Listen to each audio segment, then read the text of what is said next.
Ohio, Ghana. Arigato.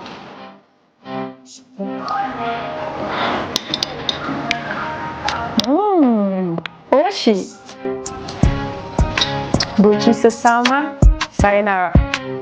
The Black Queens have arrived in Japan. You saw the other stats, them practicing some of their Japanese. They held their very first training session ahead of the game versus the Japan side, who are preparing for the Olympic Games. Welcome back to the channel. As usual, I am your host, sellssi, and today we're going to talk about the Ghana Black Queens and their preparation thus far. After holding their first training session in Japan, after arriving, the game is on Saturday, the 13th of July. We'll break it down, the game and everything in between. We're also going to talk about Coach Kwesi Appiah, the conflict of interest issue. Sani Dara and other members of the Ghana Football Association have given their 2 cents on the issue and whether Kwesi Appiah needs to resign. But as usual, don't forget to subscribe if you haven't.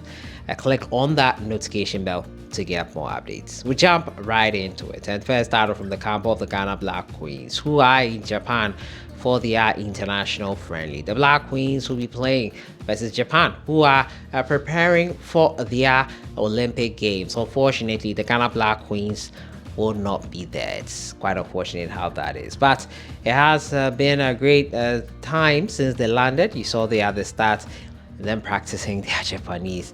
The Black Queens held their first training session, however, at the Seibu Rokyochi Park on Tuesday, 9th July.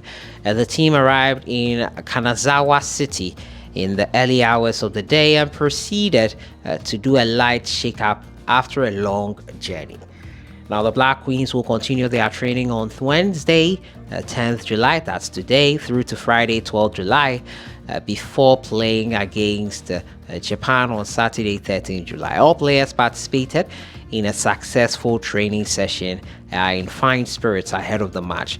Some of the players you can see there on your screen going through the training over there, and it's great to see a full strength squad. The Black Queens under Nora Haptel have been amazing, have been inspiring, have been great and good to watch.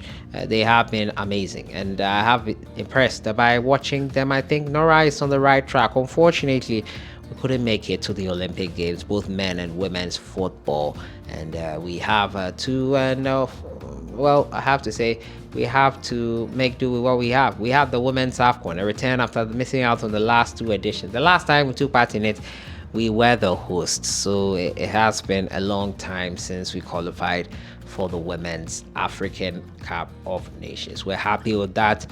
We're excited with our qualification, and we are preparing earnestly for it. It was supposed to be this year, but unfortunately it cannot happen. And next year, 2025, July 5th to 31st, if I'm not mistaken, is when the tournament will begin. So the Black Queens' second day of training today has been had, and we wish them all the very best heading into that game on Saturday. On to my next story, and it has to do with Coach Kwesi Appiah and the conflict of interest issue. A member of the Ghana Football Association, Brahim Sani Dara, has pitched in on it, and he has talked about the fact that he should not resign. It's not a conflict of interest, according to him. But football analyst Jose Owusu-Bempah has called for the Ghana coach James Kwesi Appiah to resign from his position as an executive council member. Bempah's appeal stems from concerns over Appiah's dual role. Although GFA regulation did not explicitly prohibit such dual roles, apprehension about potential conflict of interest persists.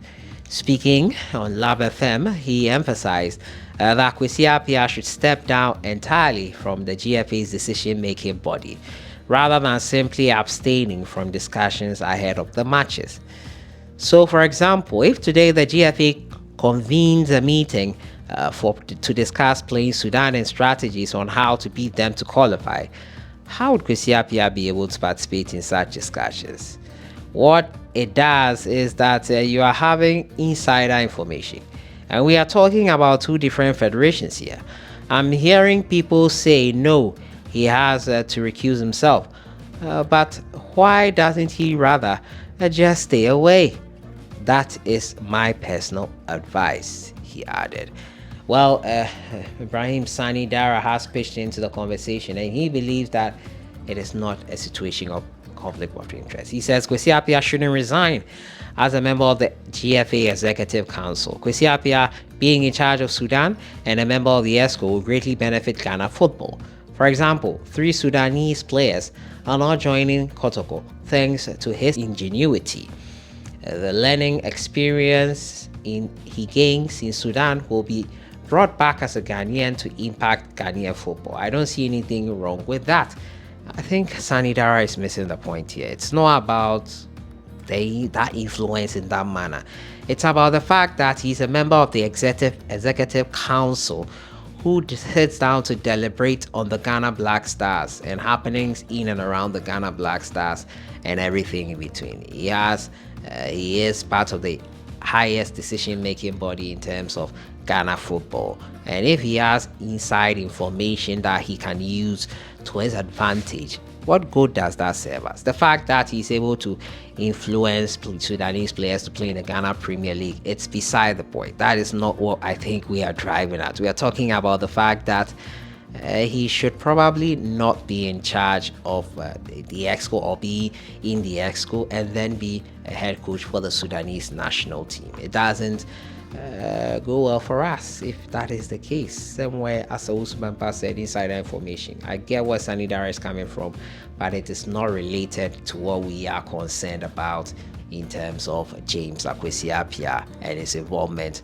with the Ghana Football Association and everything in between. So that is it there, I think. Let's not miss the point here. So that is it there on the front of Kwesi Appiah. It will be an issue that will be discussed heading into that game come, I think, October. But really, it is something we should be worried about. And I'm happy that the FA is seeing FIFA governance regarding it and gaining the right advice on how to move forward. It's just right that we do what is necessary and make sure it is followed accordingly. Iñaki Williams is back in action. Kudus Mohammed arrived for preseason training, and Majid Ashimeru as well. They are all back with their clubs and preparing for the new season. As the Euros come to a close, a final is almost set. Tonight, England will take on the Netherlands to decide who faces Spain, who beat France last night in the final. Who is your money on? Let me know your thoughts in the comments box on everything. Black Queens in Japan, the conflict of interest issue being discussed, and preseason training for Ghana Black Stars players in full swing. I'll see you guys in the next one. Have a great week.